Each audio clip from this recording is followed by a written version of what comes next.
Was this a catch or a trap? Watch as closely as you can.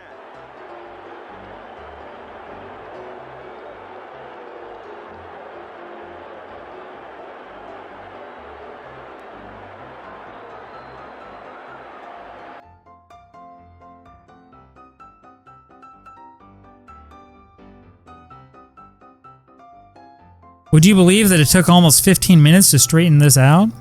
This was during Game 4 of the 1980 NLCS, which is one of the best baseball games you've probably never heard of. The 1980 NLCS was the best postseason series of all time.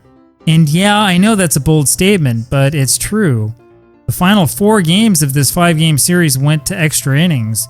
The Phillies and Astros fought it out like no two teams have ever fought it out before. But Game 4 really was the climax. Now, I could do an entire video on this game, and I might sometime in the future. However, today we're just going to focus on one play. It was the top of the 4th inning with nobody out. The Phillies had runners on first and second with Gary Maddox at the plate. 1 ball, 2 strikes. McBride at second. At first is Trio. Howe now with a 2-strike count has moved back. Phillies manager Dallas Green decided to send the runners with the pitch. Maddox lined the ball right back to pitcher Vern Rule, who either caught it or grabbed it on the bounce, depending upon your vantage point. Rule threw the ball to first base, an indication that he may have trapped the ball. The runners moved up to second and third, and the umpires made no indication. First baseman Art Howe then ran the ball over to second base to complete what could have been a triple play, and that's when things got really bizarre. Okay, there are 2 possible interpretations here. In the one interpretation, the ball was trapped. The batter was then thrown out at first by Rule, the runners moved up, and we have to ask ourselves why Rule didn't look to third base first. In the other interpretation, Rule caught the ball, and the correct ruling should be a triple play, with the runner who was on first out and the runner who was on second out. The problem is that the umpires clearly didn't see if it was a catch or a trap. And the crazy thing is that none of the television replays helped.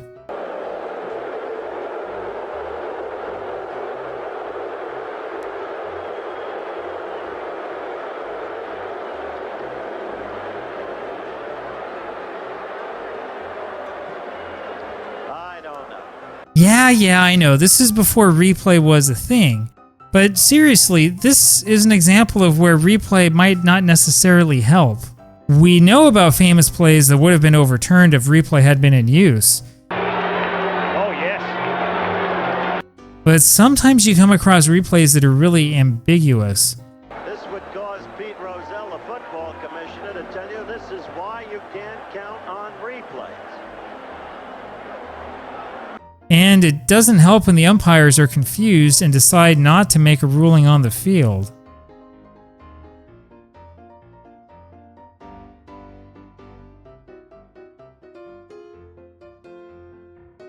I really hate to say this so directly, but the other problem we have here is that ABC was telecasting this game, not NBC.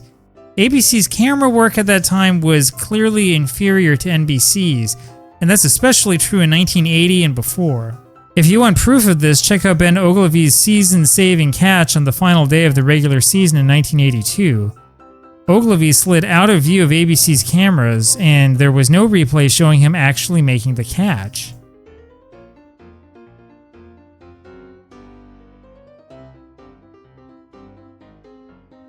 Now, we've really come a long way in how baseball is telecast, haven't we?